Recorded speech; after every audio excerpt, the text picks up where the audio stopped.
Thank you for watching this video. Subscribe to my channel about being free from violence, being delivered from the spirit of violence.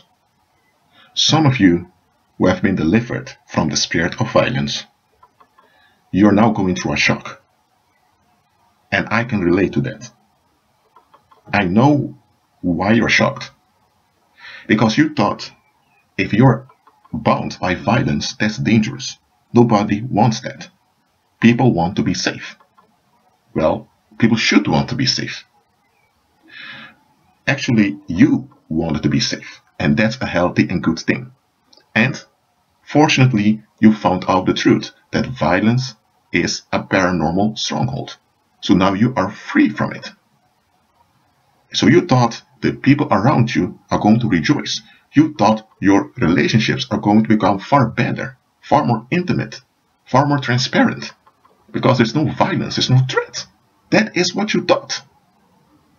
But now you see that a lot of those relationships that you thought would improve are suddenly ending just like that, or people became sour and bitter towards you. And instead, you now have new relationships, a few that are intimate.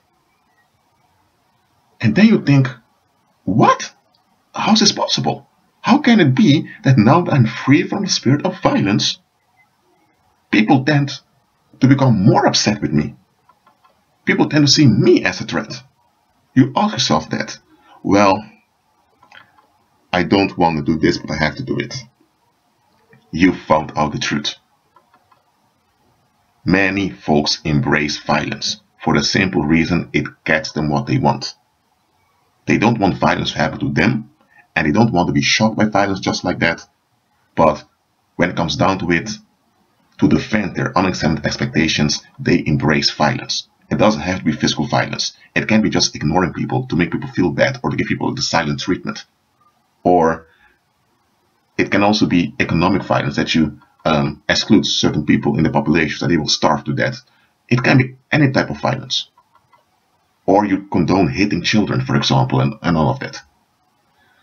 Look, when it comes down to it, worldly people in general, I'm not saying all worldly people. There are worldly people who are at least kind of at the right mind. But worldly people in general, they embrace violence. Because without it, they can't enforce those negative wills of theirs. Without violence, they cannot defend their unexamined expectations. Violence is what vindicates their gods. Because those unexamined expectations they're holding on to are their gods. So now that you are free from violence, they can't enforce that will of theirs on you anymore. They can't threaten you with death anymore. Okay, just think about it. They can't threaten you with death anymore. Because for that to happen, the spirit of violence must have a hold on you so that they have easy access to harm you. When you were under the spirit of violence, that means you also were under the spirit of fear. They could easily transfer, waste energy towards you and harm you physically. You didn't even need to have a gun or a knife or a stone near you.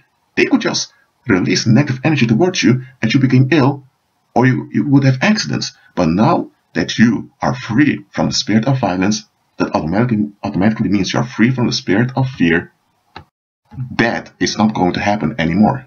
Now everyone that encounters you is obliged to be responsible towards you.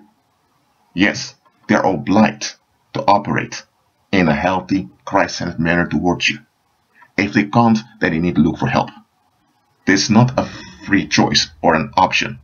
They have to. And that means that anyone that develops a will against you is in big trouble. They can't just ignore you. They can't even just see you on the streets and ignore you, pretend you're not there and not face repercussions against them. There's something quite serious. There is no such thing as their life, their private life, their privacy, their will. If they're out of line, they're out of line and they're dealt with. You know what this does? This grants you more possibilities. This grants you more options, because people cannot just block options for you. They can't just say no to you just like that. Now, people can refuse things of you, of course they can, but if they can't justify it, they are in trouble. So no willing for free anymore. No more having the reasons and you just have to find a way to deal with it and of their treatment. There are repercussions, and repercussions will continue on them until they repent. And if they keep wailing against you, keep being violent towards you, they'll be the ones perishing because they will be destroying themselves. That is what it means when you're free from the spirit of violence. Do you understand now why a lot of people in the world don't want you to be free? Because they don't want to deal with free people. They want to deal with people that they can kill. They want to deal with people that they can treat however they want, when they want to. They don't want people they need to be responsible towards, at their own expense if needed. I understand the shock you're going through, but you're finally seeing the bigger picture. You're finally seeing the truth now. Many have embraced violence to defend their unexamined expectations because they are relief seekers. They don't want to give up that relief seeking. So they justify the violence, even if they know the violence doesn't add up and it shouldn't be like that. With everyone else in the world who's unsaved, they can will whatever they will, and to some extent get away with it. With you, they can't get away with anything. They can't. They'll be haunted if they think they can. And this means that you are empowered. That means you can go very far.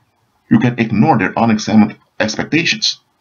They can expect things from you, but woe unto them. Woe unto them if they expect things that they can't justify, that they can't give an account for. This counts for everyone in the world, no matter their position, no matter their rank. Well, be of good cheer, realize how blessed and powerful you are, agree with Christ. Shalom.